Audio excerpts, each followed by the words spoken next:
So we're in. Okay. Right, we're just got to see if I can get it so I can see more people. Right. Switch to gallery. That's it. Right, I can see you four. That's all good. Right, ladies and gentlemen, girls and boys and assembled company, welcome to the World Storytelling Cafe, and tonight is our Young International Tellers. Unfortunately, at this very moment, we have no young international tellers with us, but undoubtedly we will have in the course of the next half hour or so. Yes, Nama I know is preparing for exams, but she's going to try and join us. How are you, Baba C? I am definitely Baba C. How are you? How are you? No, that's how I are. No, I'm magnificent. How are you, sir? I'm probably very slow on the uptake, given my response to your last response. and Mike in Reading, how are you? Doing fine in Reading. Beautiful sunny day, as you can see in the woods. As you would say that. Sorry, Baba C? You would say that. Oh, right, yes. You're going to make a trunk call. No, sorry, I'm just barking up the wrong tree. Shall we stop in case the young person comes in and gets corrupted by these daft puns? Yes, I won't have any punning on my show.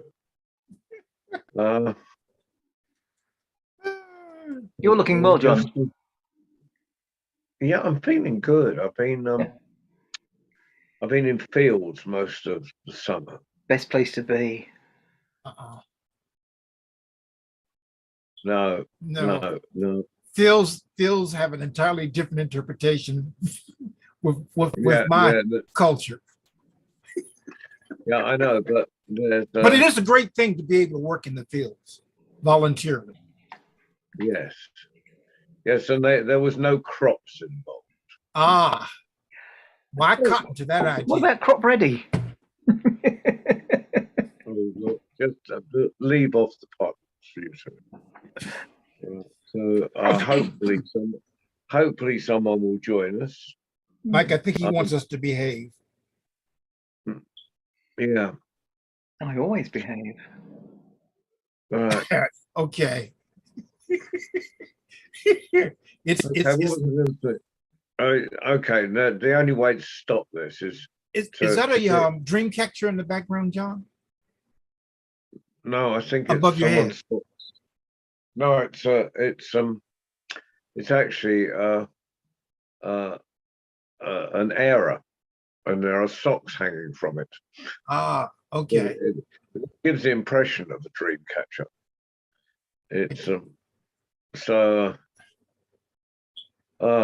right now. I think the only thing to do is Mike, as far from young teller, could you just regress a moment? Have you got a story you could be telling us, a short one, until someone else? Yep, a little fill-in story. Yeah, this is a little fill-in story for you. Once upon a time, there was a Tory MP who had not voted against allowing sewage into the rivers. And unfortunately, he fell into the river. And all along the bank, there were sympathisers yelling, "Give me your hand, I'll help you out." And he ignored them and he floundered in the filth. And eventually, a wise man came along and said, "Take my hand, I will help you out." And then Tory grasped on and got pulled out. And the people said to the wise man, "How come he let you pull him out and didn't let us?" He said, "Well, I speak his language. He's a Conservative MP. He won't give, he wants to take."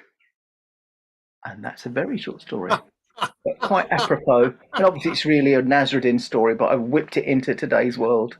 I love that. That was great. That was great. I'm not so sure. John's shaking his head. Well, although I'm in entire agreement, I'm not sure it's entirely appropriate for our children's young tellers thing, but Yeah. it's I didn't but swear, it's but you can clip the front end off, can't you? I I've think forgotten that it was being children, recorded. I think young folk are more into what we adults may call politics or sensitive areas than we give them credit for. Yeah, but we don't do that. Yeah. Well, we do, but subtly.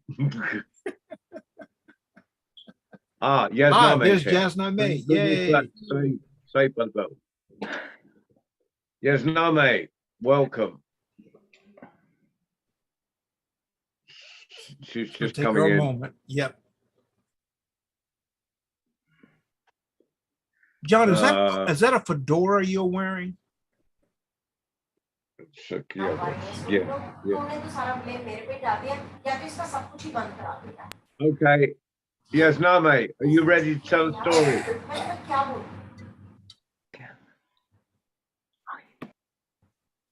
Yes, Name. Are you ready to tell a story? Yes, Name. Yes, Name, you're with us, I know. Anyone? Hi, yes, Name. Are you ready to tell a story? Hello. Can are you on the computer screen, Bubba C? Can you see if yes, Name is with us? Okay, so she's there, but she just put on the she just muted her mic. We're waiting for her to come back on with her video and her mic, her audio. There was some kind of discussion taking place in the background. Yeah, I heard the discussion. I can't see because I'm on a tablet rather than on a pad rather than. She just. Yeah, okay. I've got a. Yeah, there she is. She is now. We can see her face. I can see her. Thanks, Bubba C. Yes, Name. Are you ready to tell a story? Yes, I am. Could you tell us a story, please? Yes. So, hello everyone. My name is Jasname and I'm here with a new story. The name of my story is The Queen's Sacrifice. Once there was a king who had a kingdom. His queen was too sweet and too innocent. She used to like to live with the kingdom's people rather than living in a palace or rather than living with king. She used to wear simple clothes as she used to dress like normal people. One day the king asked, "Dear queen, why do you do this? Why do you always like to stay with those kingdom people?" And then the queen said, "I like to do this because they have a beautiful life and I like to live their life as it's too pretty." And that day what happened was it did not rain, so the crops did not grow. And the king said, "It's a matter of a day. It's okay, maybe we'll get rain tomorrow." But it did not rain tomorrow also. And slowly days passed by. It did not rain, and it was a huge problem for the whole kingdom. They did not have grains to eat, and they were very worried. What will they eat if there is no rain?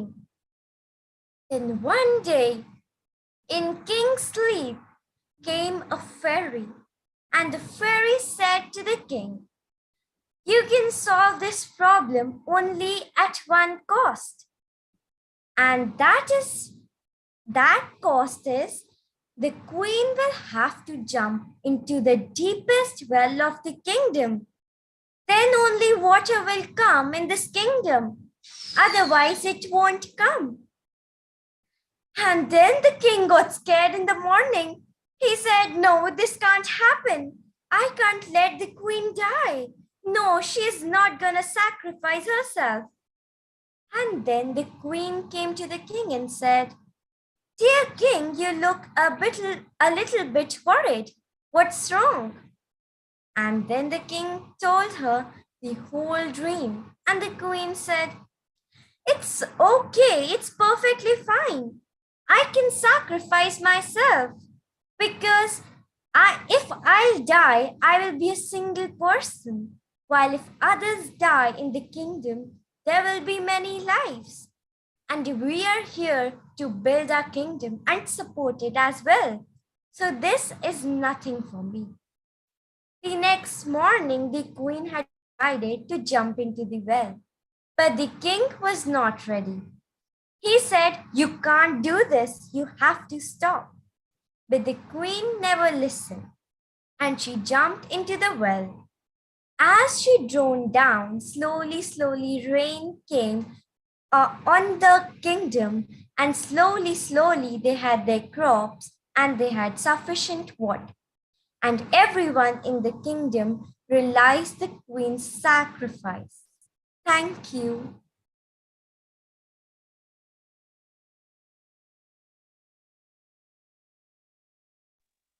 Thank you, Yasname. And it's a beautiful story, and a great lesson. And have you any comment on that, Babasi? Yes, I've done it always, but it reminds me of the saying, for the greater good. And this story speaks of sacrifice for the greater good. And I think that that is a very insightful concept for Princess Jasmine to have at such a young age. Sometimes things need to be done for the greater good at great sacrifice for the individual. Thank you for that very insightful and very educational story. And Mike, have you got anything to say? Yes, I have. It was a lovely tale, and as Babasi was saying, the beauty of it is that the queen is perfectly happy to sacrifice herself for the good of her people, and obviously at the end you're hoping that the king will have learned a lesson from that, although he's lost his queen, that she went for a good reason, and it was really well told as well. It was gripped. Thank you, and thank you, Jasmine. Now, Jasmine, as you are a solo performer today, well, I see. Have you got another tale for us, or a poem even? I need a moment, like I'll come in a minute. Yes. Well, we'll talk about our. We'll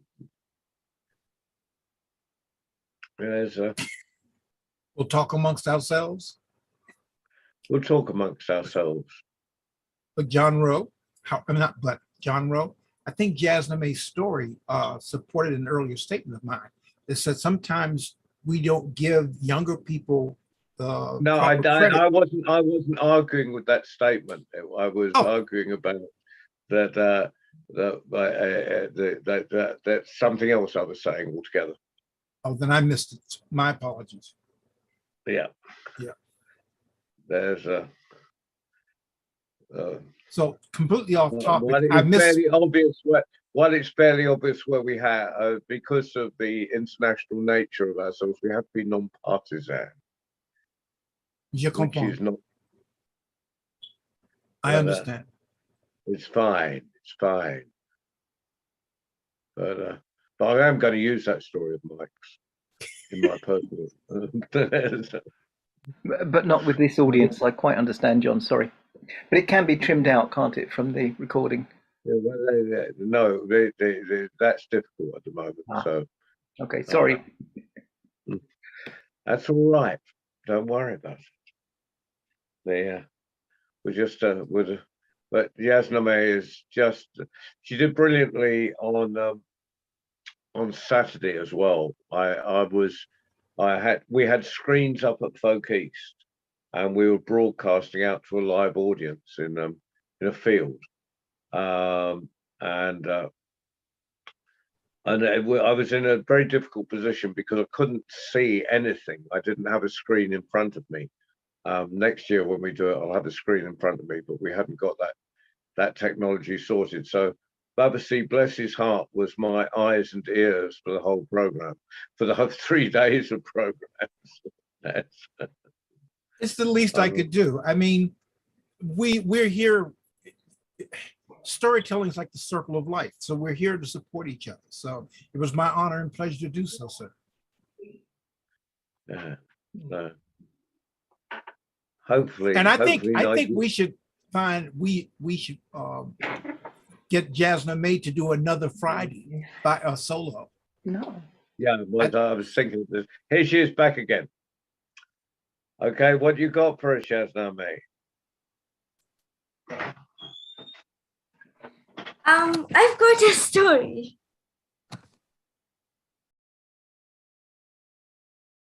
So the name of the story is Pot of Barley. There was once a priest who used to beg and go to people's house. He never did his own work, as he never believed that he could make out anything if he worked on his own. He always thought that he would find shelter from others' home. He would get money from other people. He would get money from other people as well, but never did work on his own. While all the other priests used to work day and night, they used to chant mantras and do things. But that lazy priest did nothing, nothing at all. He just sat and ate at people's house. One day, it was the day of equinox, the day where the priests are served with rich things and they are served with big meals. They get many gifts and they get tempting dishes.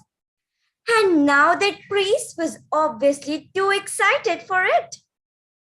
It was his day finally, and he had heard that a rich merchant was coming, and he would serve each of the priests with a pot of barley.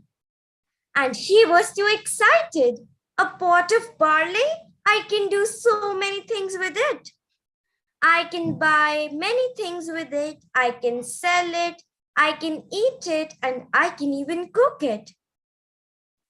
And so he was excited and in confusion. What will he do with that pot of barley? Soon he ate his dishes that were served by people, and he had everything. It was the time when the pot of barley was given. He got the barley pot and just ran outside and wanted to keep that pot safe so that nobody touches it. And then he said, "It's too hot. I guess I need a shelter. And I have my pot with me. I have to find a nice shelter." And so he went in search of a shelter. There he spotted a potter. A potter was making his pots. And he decided the best place could be the potter's house. And so he asked for permission and then stayed in his house for a night. He kept the pot of barley very carefully up, and then he lay down. And soon he fell asleep. But before falling asleep, he had a stick in his hand because he thought if anybody will touch his pot of barley, he could beat him with that. As he fell asleep, he saw in his dream that he was a rich man now. As he sold the pot of barley, he was rich. He had a nice home, he had all the dishes, and he was the most richest person. And now he got too excited and said, "I will have 4 wives for sure. And then I will hate to see when they all will fight. So whenever they will fight, I will take my stick and beat them." And so he did. He took his stick and swayed it in the air. As he swayed it, the stick hit the pot of barley, and the pot of barley was broken. He heard the noise and he woke up. Oh God, what's happened? And when he saw that his pot of barley was broken. He was very sad as he said, I dreamed so much for this pot, but this pot is now broken. I will get nothing. And the potter came rushing from outside to see what was happening. And he saw that his pots were also damaged with the pot of barley. He was very angry and he said, just leave my home. You broke my pots. I made them with so much of hard work. And the poor priest had to go and had nothing to do. Thank you. Fantastic. Now, Yasname, where have you gone? Oh, you're back. There you are. Apart from being another wonderful teaching story, which I must actually start work and not just taking from people as a result of that story. Now, what the question I have for you is, when do your exams finish? I know they start early September. When do your exams finish? 16 September. 16th of September. Well, I think it's time for you to have another Friday of your own, where you do stories for children. And so if you could do a Friday program, I think the 23rd of December is a Friday, if anyone's got a diary with them. मुझे पता नहीं ना. देख फिर. Is it 23rd? Is that a Friday? Yeah. Okay, I have confirmation from my chum. Sorry if I got mistaken. 16th here. Yeah, so 23rd. So 23rd, you would have finished your exams. So to celebrate your finishing exams, you do a program of your own. And on the 23rd, so the 23rd becomes yours, which would be fantastic. We really look forward to that. I know I do. I think Mike will. I'm not sure about Bubba C. Yeah. So, any comments on that last story, Mike? Yes, I really liked it. It's a variation on not counting your chickens before they're hatched. And to be fair, if he'd worked hard and earned his pot of barley, we'd feel sorry for him losing it. But because he wouldn't work and just got given it, you don't feel so sorry for him at all, really. Although he did still lose the pot of barley. I feel more sorry for the potter who very kindly let him stay in his house and got his pot smashed for it. I think that's very unfair. Good story, Jasmine, really nicely told. Thank you. Bubba C. Jasmine, you know how I always say each time you tell a story, you get better and better? Well, you also proved something else today. I always say a story well told is worth retelling. I've heard you tell this tale before, but what I really like about it is that even though you've told the story before, there were little nuances, little differences that you embellished this time around. So, I'm an avid fan of yours, so I'm going to encourage you to continue to tell stories, and do not be afraid to share a story more than once, because each time you tell it, it gets even better than before. Asante Sana, thank you very much. Thank you. Barbara C's mainly saying that because Barbara C and I keep repeating ourselves because we can't remember what we've done before. But I didn't say that. Sorry, Barbara C. I didn't hear that. That's okay. So we're we've done 25 minutes, and unless you want to disappear for 2 seconds and just grab a poem, I'm going to call time. I'm reluctant to call time just in case Nigeria joins us. They seem to join us very often at past. rather than 5 o'clock. So, John,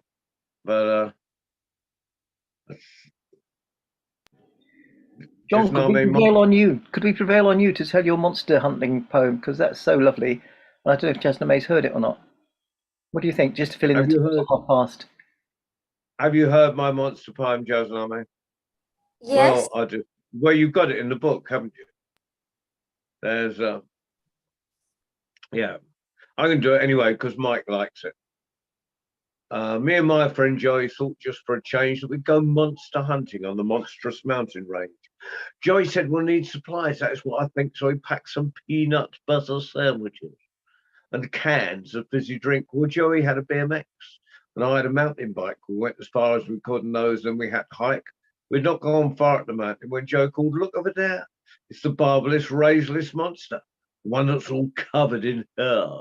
Well, we went a few steps closer. The monster let out a roar. "You can't scare us," said Joey. "That stuff doesn't work anymore."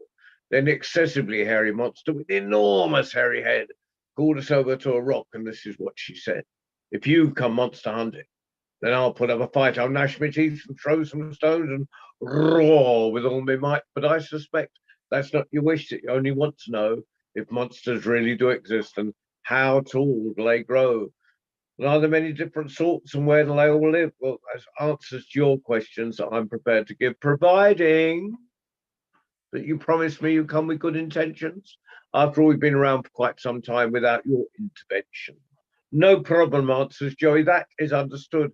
Now, why don't you tell all your friends we're really very good and we don't want to upset them or ruin their routine, but having come all this way for a monstrous display, you're the only one we've seen." Now, the excessively hairy monster put a finger each side of his teeth and let out one ear-piercing whistle that made the ground tremble beneath me and my friend Joey so much that even she looked perturbed. And then from each side of the mountain came the loudest noise we'd ever heard.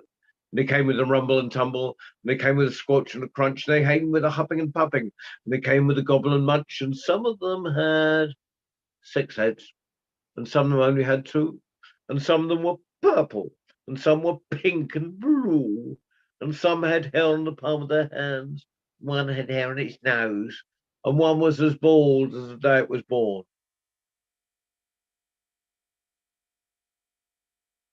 And one of them seemed to glow. And when they came up to the rock of the hairiest of them all, they were more than a little curious as to why on earth she'd call so many of the mountains monsters in the middle of the working day, and what could be the kind of games she'd like them all to play. "I won't keep you long," she whispered. "I've a sight that's really worth seeing. You might not have seen them around these parts before, but this is a human being. And there is another, though they're not pretty grown. I think they're wondrously strange, and by far the most curious creatures to be found on this mountain range." Then Joey pulled out our sandwiches and offered them around, and without any fuss, the monsters and us sat down upon the ground, and we had to agree as we munched at our lunch, although mountains have their attractions, we'd best cycle home, leaving monsters alone, trying to work out our human reactions. Well, that's just about got us to the half past. And yes, Nami, you've got that book, and you know there's a lovely picture of monsters on the opposite page. Well, I'm staying at my offspring's house at the moment, and they were 11 years old when they drew that picture. They're 5,556 years old out now. Miles, come here and say hello to Yasnami. Yeah. Right. This is my offspring. It's just there. This is that's Yasnami. She just held up the book. They did all the illustrations in that book when they were 11. So they've been cured of art now, and they do real jobs, which I've tried to discourage. I've tried to discourage my children going into regular employment, but they prefer to eat.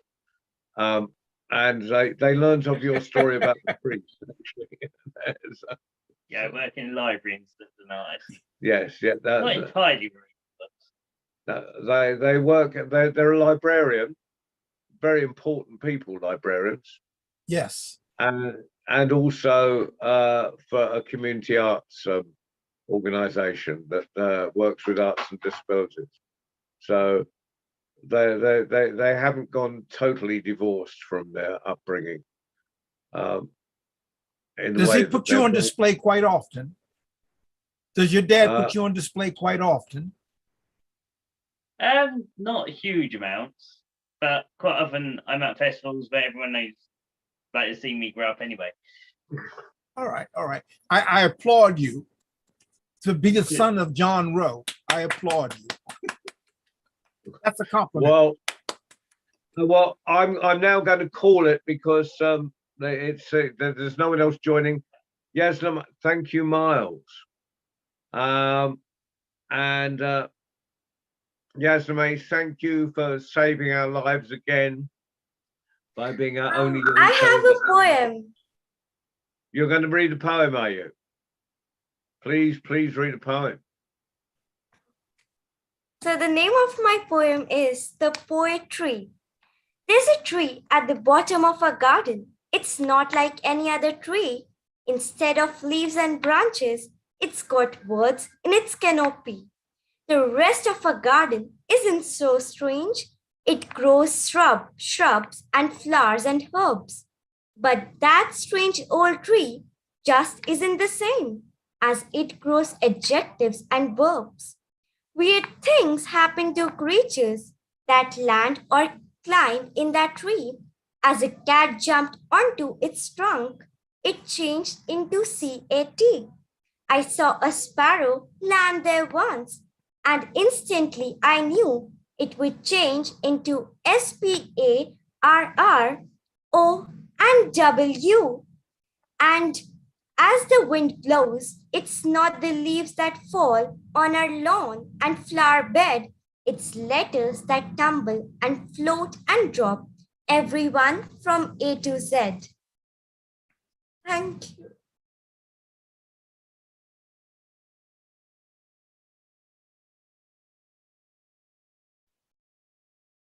Yes. Over here in the States, we say A to Z. Yes. It's not your fault, Bubba C. You were misled. I knew you would say that, Mike. That's a lovely poem, Jasna May. Who wrote it? It's written by Spoos. Yeah, I got this book, so it's this. He gifted me, so Giovanni Esposito, aka Spoos. Oh, okay. yes. He gifted me on that Edgeways, so I got it. Ah. See, she's become quite the international star. So this is what Oh, wow. Yes. That is great. That is, I think that's one of the biggest blessings a storyteller can have, is to receive an autographed book by another teller. You know, you're muted, Jasna May, so we didn't hear what you just said. You're muted. Oh, there you are. You were saying.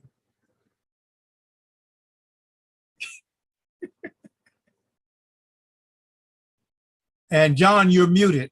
We can't hear you. Thank you, Yasna May, and thank you, Mike and Bubba C, for joining us.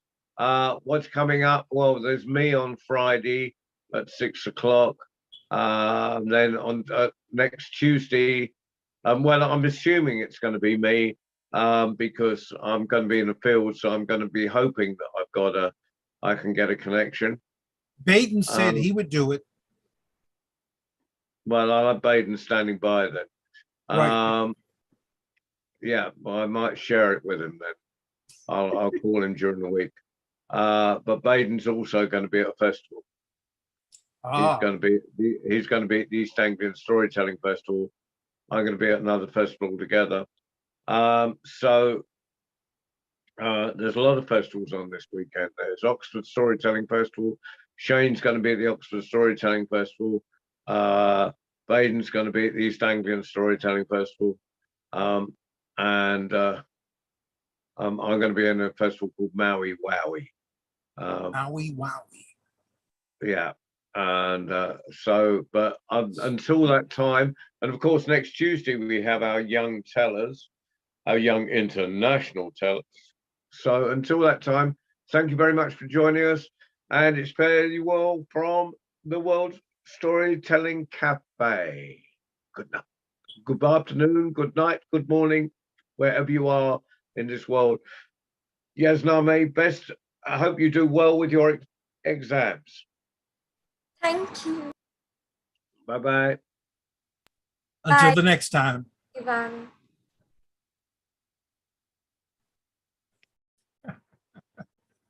Till the next time, Mike. See you, Babasi.